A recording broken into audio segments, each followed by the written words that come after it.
Um, it's good to see everybody this evening. It feels like it's been eons ago since we were studying Nehemiah together. But great to be back together this evening. We'll be in Nehemiah chapter 3 tonight. Before we begin, Tyler, would you mind leading our minds in a word of prayer?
Can I leverage you?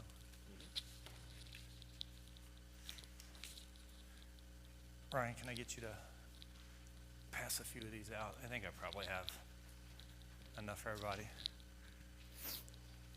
I figured it's time we maybe do a little bit of geography tonight. That may be useful because we'll see a lot of terminology in chapter 3 that actually references certain aspects of, the general surroundings of Jerusalem. But just to kind of reset and recalibrate where we're at, when we look back at the beginning of Nehemiah is in the citadel of Susa. He's the cupbearer to Artaxerxes. His brother Hananiah comes from with other certain men, comes from Jerusalem, and they bear news of the events that are going on in basically the state affairs. He asks, how are things going, right? And they reply, the remnants in the province who had survived the exiles in great trouble and shame, the wall of Jerusalem is broken, and its gates are destroyed by fire. And then we noticed how Nehemiah does things very similar line of thought from their perspective as Ezra, as we studied him. And it says immediately he heard those words, he sat down, he wept, he mourned for days, he fasted, and he prayed. And then it has this very eloquent prayer that he went forth with. And it talks about he continued to basically do that for, in effect, about a period of 4 months. And then 4 months later, he's actually in front of the king and the queen. And the king notices a distinct change in his demeanor. Probably something that's very unusual as you're around the king. And it speaks to their relationship that he had the ability to actually notice that and address it. It's like, why is your face sad seeing you're not sick? And we saw how Nehemiah was very respectful in the way that he addressed Artaxerxes throughout all of this. Verse 3 of chapter 2, let the king live forever. And then he got right to the point. Why should my face not be sad when the city of my father's graves lies in ruins? And the king, what are you requesting? So he says, I prayed to the God of heaven. And I said to the king, again, very respectful, if it pleases the king, and if your servant has found favor in your sight, send me to Judah, to the city of my father's graves, that I may rebuild it. And then we see that it's something that obviously Nehemiah had put a lot of thought into, right? Because he pointedly had a specific time that he communicated to Artaxerxes, I am going to go do this, and I will come back. He knew exactly what he needed in terms of materials, both to rebuild as well as for the house that he was going to live in. So in this span of time, he had spent a great deal of thought about how he was going to approach and make this request. And it says that the king granted what I asked, for the good hand of my God was upon me. And then we saw beginning in about verse 9 of chapter 2, there's some potential adversaries that arise. We're introduced to Sanballat and Tobiah. And it says he was there in Jerusalem for 3 days. And at night he went out and he kind of surveyed with a small group of individuals. He went out by the valley gate to the dragon spring and to the dung gate. He inspected the walls. And he really hadn't told anybody what God had put in his heart to do. Verse 16, it says the officials didn't know why he had gone out or what he was doing. And then we saw, and we'll spend a little bit of time here because I feel like we kind of maybe came through this a little bit quickly at the end of our last class. And verse 17 is kind of here he gets to the big reveal. And he laid it out in the perspective of what's the problem, what's the solution, why are we doing it, and then when are we going to do it? And he very pointedly said to them, you see the trouble we are in, how Jerusalem lies in ruins with its gates burned. It's something that's just blatantly obvious to everyone that's here. It's not a problem that hasn't shown itself to everyone. And he talks about, come, let us build the walls of Jerusalem. Let us build the walls. No one's going to do it for us, that we may no longer suffer derision. And we've looked several times in our studies back in passages of Deuteronomy about God's intent for what Israel was to be among the nations around them, a light to those nations. He spoke of Jerusalem as a place that his name would dwell. And as it was now, they were a reproach, they were a derision. So let us no longer suffer this. He said, I told them of the hand of my God that had been upon me for good, and also of the words that the king had spoken to me. And so they all said, let us rise up and build. And they strengthened their hands for the good work. It was a great pep talk, right? It encouraged them an immense amount. Because when we look here in chapter 3, he rallies a great number of people together in this effort, which speaks to his conviction, and it also speaks, I think, to how he answers here at the end of chapter 2, because we see immediately he says this, right? Let us rise up and build. They strengthened their hands. Then you had Sanballat and Tobiah. They jeered at him, they despised him, and they said, what is this thing that you're doing? Are you rebelling against the king? And it's interesting how Nehemiah defends his plan. He doesn't defend it as a perspective of, let me tell you about this great plan that I've put together. Let me tell you about how I've got a lot of people on my team that are going to work together towards me to do this. But rather, he pointedly says, very first and foremost, above all things, the God of heaven will make us prosper. And we've seen this with Nehemiah throughout his interactions, right? He has always put his focus upon prayer and God as the one that is being the deliverer for them. He says, I reply, the God of heaven will make us prosper.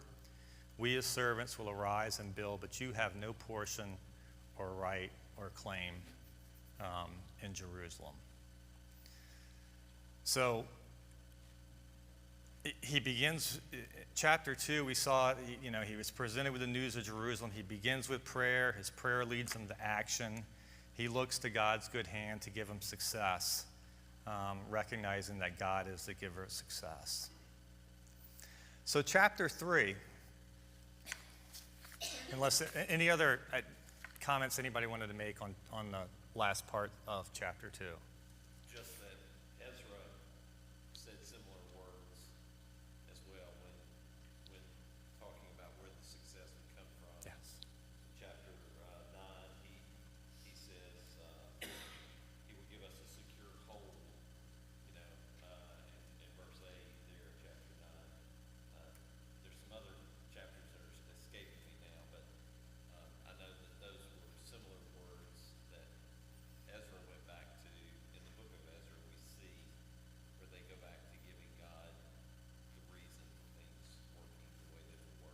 Yes, absolutely. Great point, Eric. Yeah, for a brief moment, God we've been shown favor by the Lord our God to leave us as a remnant to the secure hold within his holy place. Yeah, great comment.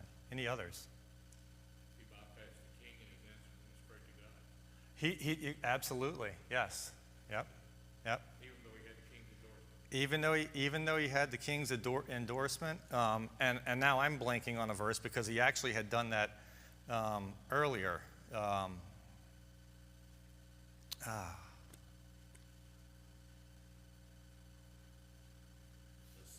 Those snow days have blurred my thoughts together. I think it was at the end of chapter 1. It was. I think the comment that I made in regards to the end of chapter 1 is that when he heard all that, he went to prayer. He went to prayer to God, asking God to give us success. Verse 11, Lord, let your ear be attentive to the prayer of your servant and to your servant who delight to fear your name and give success. And then grant me mercy in the sight of this man. And then you get the reveal that, yeah, I'm the cupbearer to this very powerful individual, probably the most powerful individual at the time in terms of, world empires. But he went to God first to ask for success. Yes. Yes. Yep. Yeah, absolutely. Okay. Chapter 3. So chapter 3 is going to be one of those passages that it's a long list of names. We've seen this before. We've got a lot of description of parts of walls, locations, gates, people. It's a very detailed description of the type of work that's going to take place. But I think as we kind of make our way and progress through this, and we'll probably kind of go through it, notice some maybe unique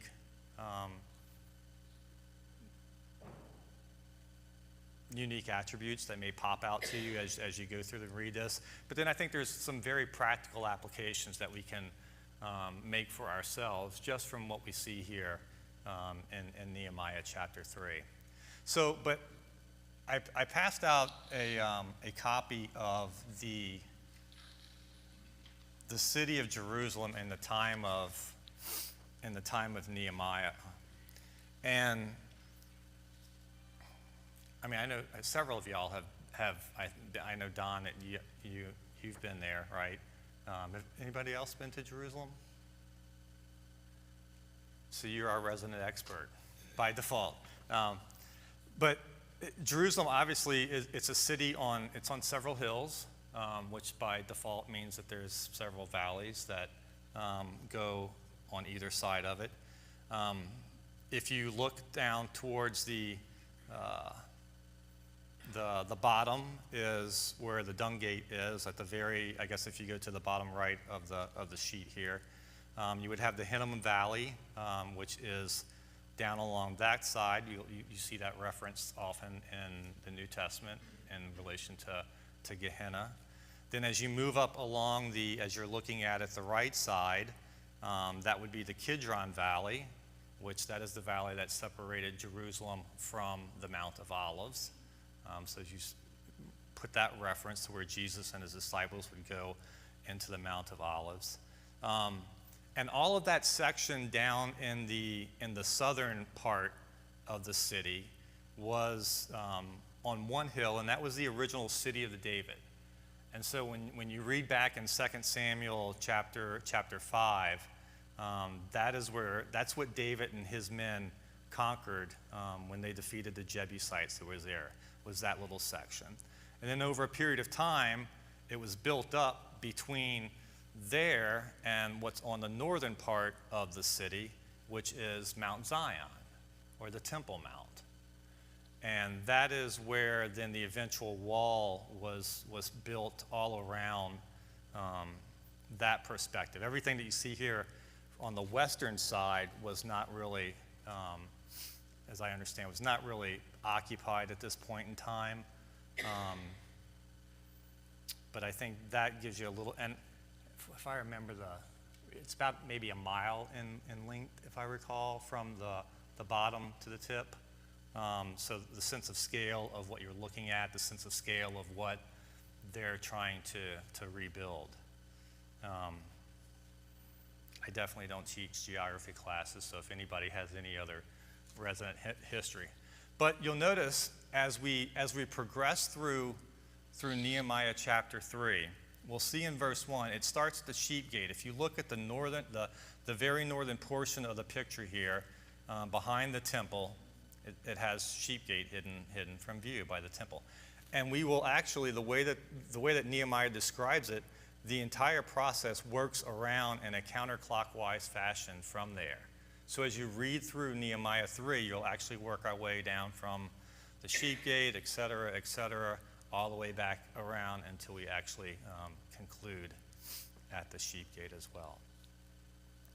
So verse 1 of chapter 3 begins, "Then Eliashib the high priest rose up with his brothers, the priests, and they built the sheep gate. They consecrated it, they set its doors, and they consecrated it as far as the Tower of the 100, as far as the Tower of Hananel."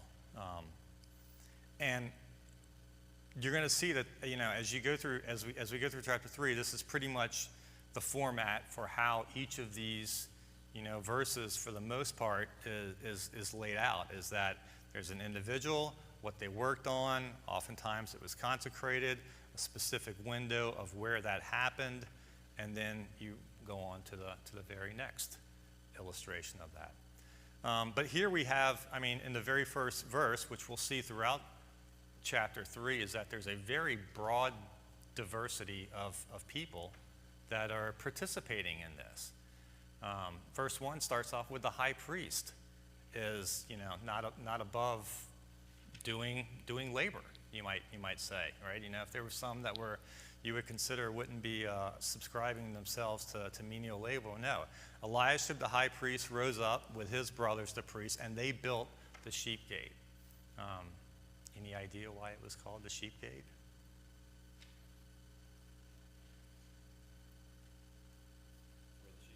It's where the sheep came in, yeah. It being so close to the Temple Mount that is where, they generally thought that's the point of entrance to where the sheep for the sacrifices were brought in. So, verse 2, "Next to him the men of Jericho built, and next to them Zechariah the son of Imri built." Which this is interesting because now we're introduced to the fact that not only is it people within Jerusalem, but it's also people within the surrounding cities and countryside that are actually participating in this. So they have a vested interest in seeing the walls of Jerusalem rebuilt for one reason or another. Likely because, as well, they want to see the reproach removed from Jerusalem. We'll see other instances of where there's people here. But next to them, the men of Jericho built. Verse 3 talks about the sons of Hassanah built the fish gate, and that's up on the very, kind of as you've now moved back around the Temple Mount on the eastern side.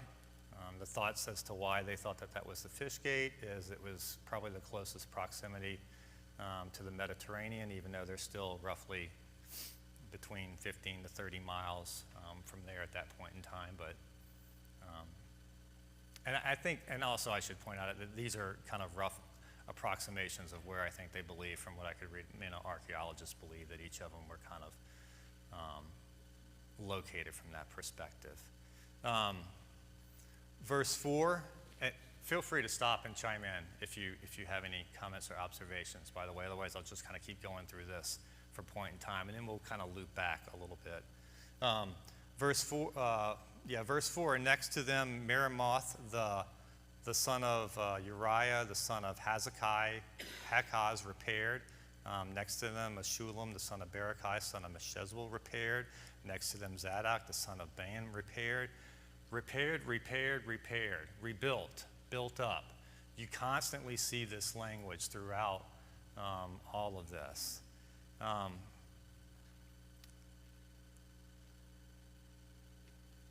One of these names, it possibly may be familiar to you. I had to be pointed out to it, but verse 4, where it talks about Meremoth.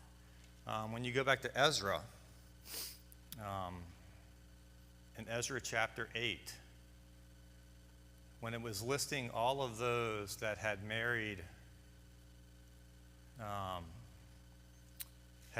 foreign wives that did not forsake their gods and had to be put away.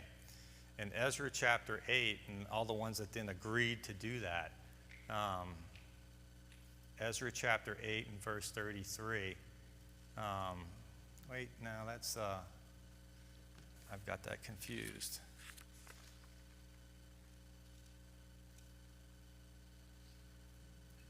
Or I had Ezra 8 in verse 33.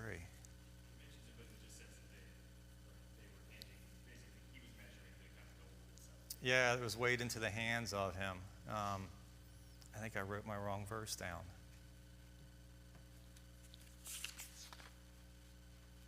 Oh, it's the wrong person. No, I'm sorry. Yeah, okay, so he was measured, he was mentioned in Ezra 8:33 as they waited. We'll see later that actually there was someone else. My apologies. I was getting confused between that. So back to Nehemiah chapter 3, verse 5, next to them the Tekoites repaired.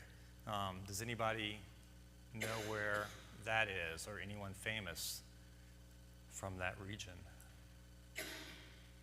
For those that are Old Testament students. Tekoites is a group. They were down south of Jerusalem near Hebron. Amos, the prophet, was from there. But here we see, again, another place outside of Jerusalem participating in this. But not everyone, kind of like what we saw back in Ezra chapter 10.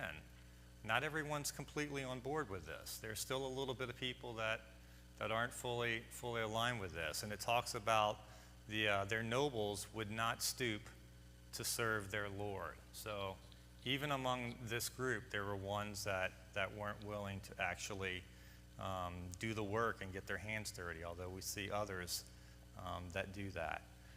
Verse 7 talks about a Gibeonite, right? And we're all aware of the relationship of how Gibeon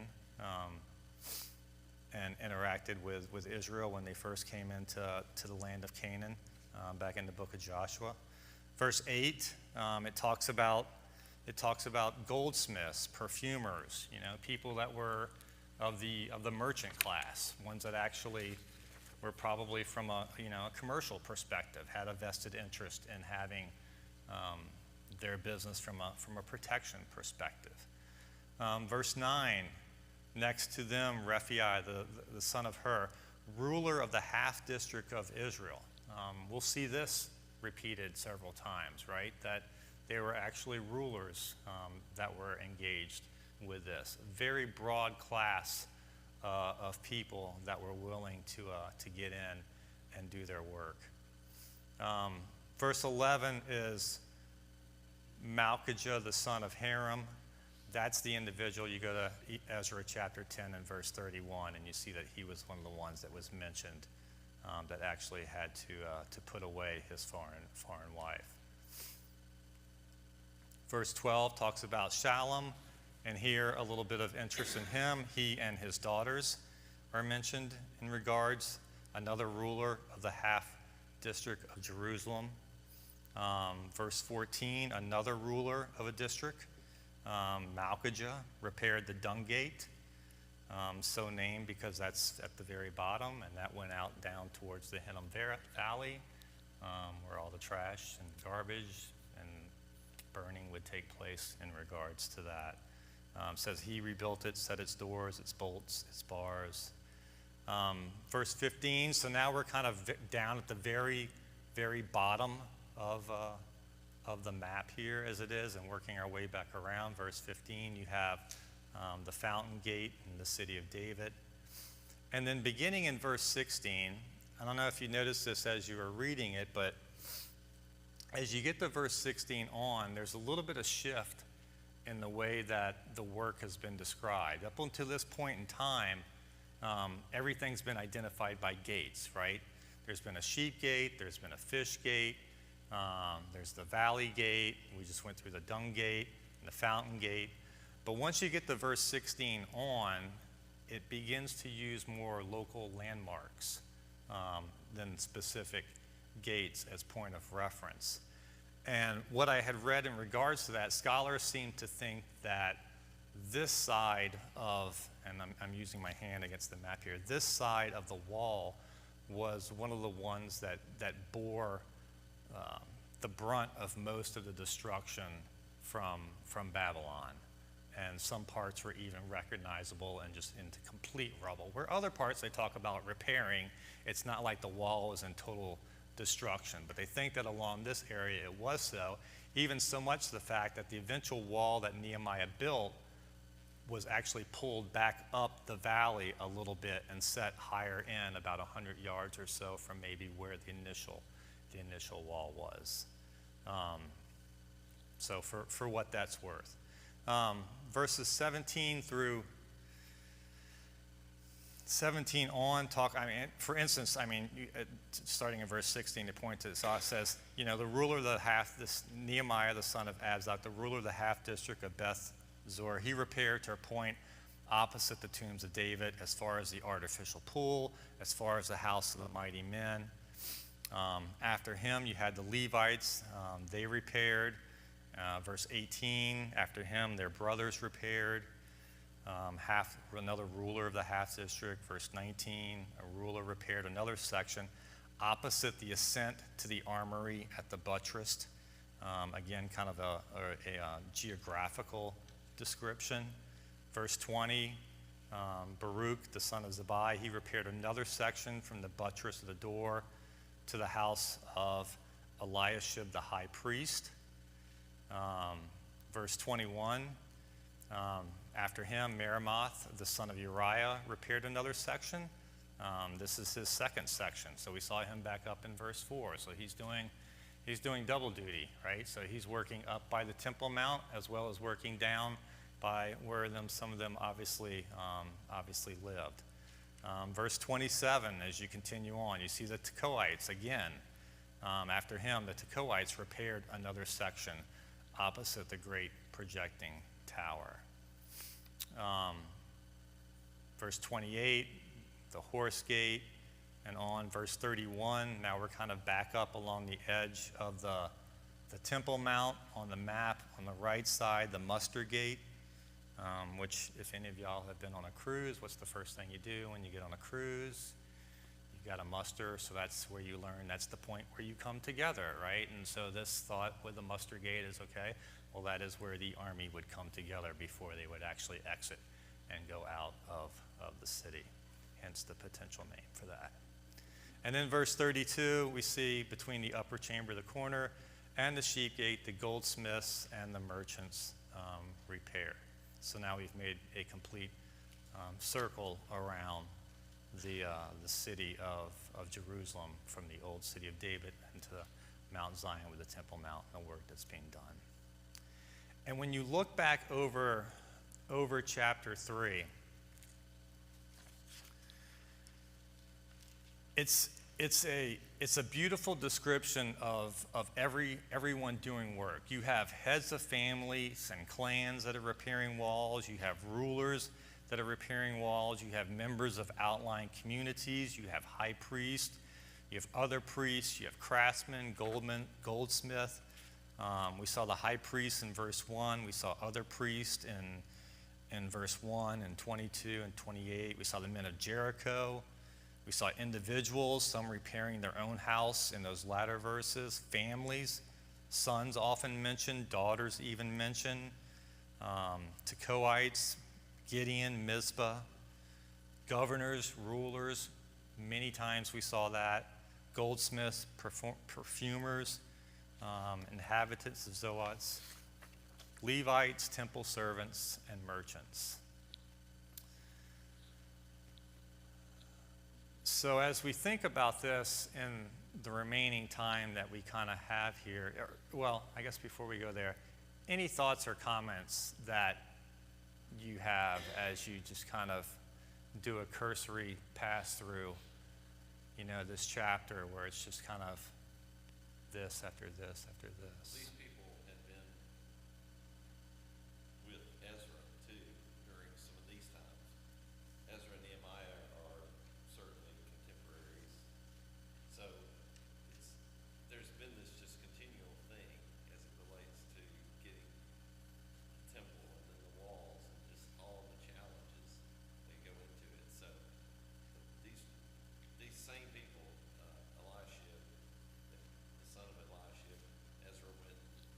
Right. Lord at his chamber and at his house, when they found how the exiles were not dependent upon God, foreign wives had been married. I mean, there's just so much intertwined there. Yep. Yep. We need to keep in mind when we're reading through this. It's the same people. Same people, and we looked at, like, based upon the term, the length of where it was in Artaxerxes' reign. It's probably like about a 13 to 15 year span between when Ezra was there and then when Nehemiah comes over. So yeah, it's not that far removed. Yeah, and we're not talking 150 years or exactly. Yeah, generations have not passed. These are the same people. Talk a little bit about the different kind of styles of Ezra and Nehemiah both as leaders, and I think just the books themselves. And I think there's kind of two sides of the same coin, where in Ezra, you kind of look back at, like, these were the ones who opposed doing the right thing, right? And these were the ones who were guilty of intermarriage. And it's like, we read through it, we can read through it quickly and not necessarily think a lot on it, but like, these are people whose names are now written in the most important book in the history of the world. Yeah. For a certain thing. And here, it's the other side of the coin, which is they're doing something peaceful and, it's hard work, dirt in their fingernails, it's not anything glorious, but they are now listed. That guy and his daughters are now listed in here in the, Yeah. Again, the most important book that has ever existed. And it's Yep. just like kind of harrowing in Ezra sense of cool here, so it just I don't know, it just kind of makes you think, like, what list would I be on? Like, can I, if everything that I do is not, like, anonymous, right, where do I land here? Yeah, yeah. Good thought, good thought. So as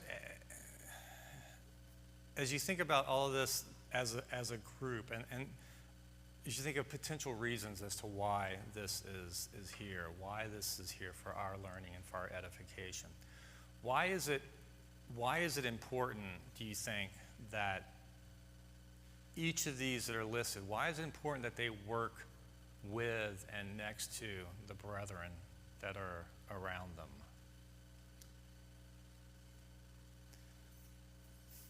I'll offer my thoughts on that. I think we see several things. So first of all, we see just within Nehemiah itself that they're going to accomplish a lot more in a much more quicker point of time than if they want. We're going to see opposition come up very quickly here to where, in effect, they're going to be, one hand's going to be on their sword and the other hand's going to be working, or one will be working and one will be holding the sword together.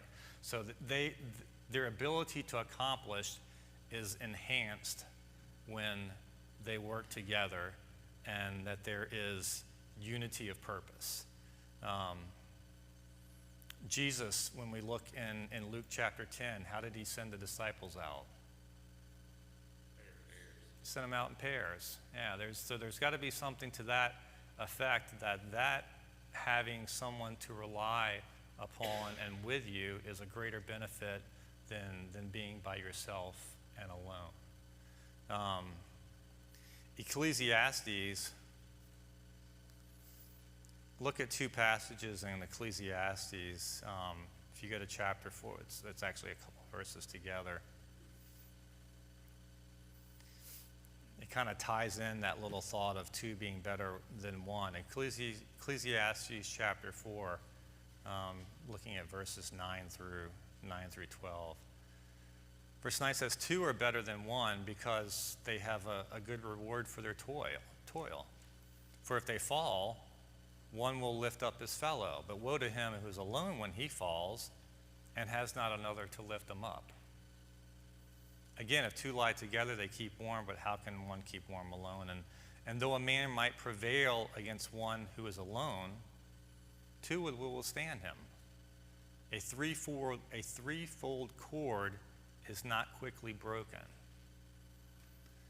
So being united in purpose and together, there is strength in that brings us together.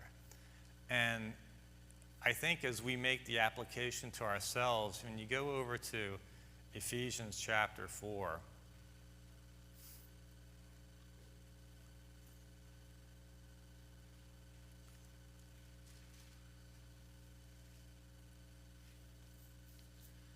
Ephesians chapter 4,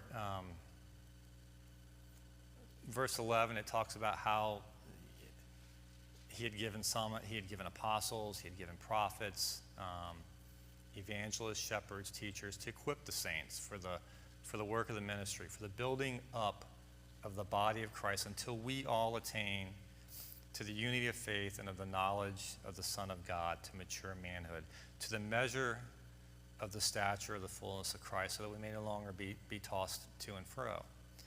In verse 15, though, rather speaking the truth in love, we are to grow up in every way into him who is the head, into Christ, from whom the whole body, joined and held together by every joint with which it is equipped, when each part is working properly, makes the body grow so that it builds itself up in love.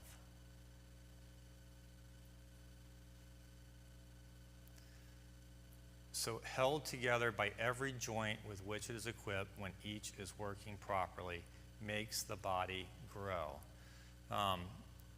We looked throughout Nehemiah chapter 3. Everybody was unique. There was redundancy in some people. Some were rulers. Some were merchants working class. Some were from outside the city, had nothing to do within the parts of Jerusalem. One was the high priest. But they were all united together in their purpose to accomplish their goal.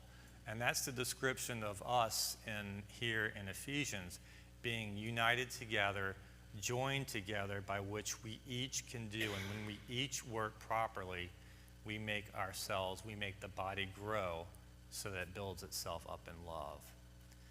In 1 Corinthians, Paul does a very similar thought, and some of y'all's minds may have already gone to these passages. But look over in 1 Corinthians chapter 12.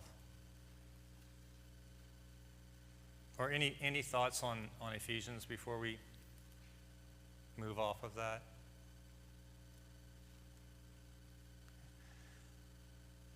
First Corinthians chapter 12. I'll read beginning in verse 12 and actually kind of read throughout the balance of the chapter there. Verse 12, he says, "For just as the body is one and has many members, and all the members of the body, though many, are one body, so it is with Christ. For in one Spirit we are all baptized into one body, Jews or Greeks, slaves or free, and all were made to drink of one Spirit. For the body does not consist of one member, but many. The foot should say, because I'm not a hand, I don't belong to the body. That would not make it any less part of the body. If the ear should say, because I'm not an eye, I don't belong to the body. That would not make it any less part of the body. If the whole body were an eye, where would the sense of hearing? If the whole body were an ear, where would be the sense of smell? But as it is, God arranged the members in the body, each one of them as he chose. If all were a single member, where would the body be? As it is, there are many parts, yet one body. And the eye cannot say to the hand, I have no need of you, nor again the head to the feet, I have no need of you. On the contrary, the parts of the body that seem to be weaker are indispensable, and on those parts of the body that we think less honorable, we bestow the greater honor, and our unrepresentable parts are treated with greater modesty, which our more presentable parts do not require. But God has so composed the body, giving greater honor to the part that lacked it, that there may be no division in the body, but that the members may have the same care for one another. If one member suffers, all suffer together. If one member is honored, all rejoice together. Now you are the body of Christ and individually members of it, and God has appointed in the church first apostles, second prophets, third teachers, then miracles, then gifts of healing, helping, administering, and various kinds of tongues. Are all apostles? Are all prophets? Are all teachers? Do all work miracles? Do all possess gifts of healing? Do all speak with tongues? Do all interpret?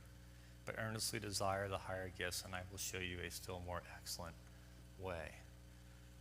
When I kind of think through, as we look at Nehemiah chapter 3 and the great breadth of individuals that have coalesced together to do the work that God has put into the heart of Nehemiah to fulfill. It makes me think of, in effect, what we have here as a description of us as a body together. Each being very unique, being very different, different backgrounds, yet the intent and purpose is that we all work together in a unified fashion. Nobody being above work or below work. We saw the ones that wouldn't work, they were quite pointedly pointed out.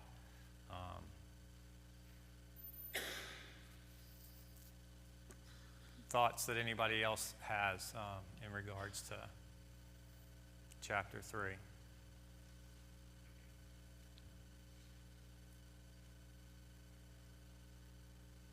All right. I think there was a sense of, you know, if you have responsibility for a part of a larger activity that's going on like this, there's a sense of, in a positive way, peer pressure to do your part and do it well. Yeah. You know, because it's going to be representative of what's been destroyed in the past, and you're going to try to make it better. So Yeah. I guess the so what in that is that, you know, as we think about applications and working together, you know, we want to put our best efforts into working together. Yeah. Because you only go as far as the weakest. The weakest link, huh? Weakest Yeah. link, you know, so there's, like I said, being contemporaries of what's been going on for now so many years, I feel like if they got assigned something as a group, you're going to really focus on that, do your best to make it better than it was. Yeah. I mean, there's obviously, I think, a ton of just, leadership lessons from even Nehemiah itself as how he got an entire organization of this perspective to be focused from that ideal to, this is your part of the wall. You got from this gate to this, and to effectively repair it.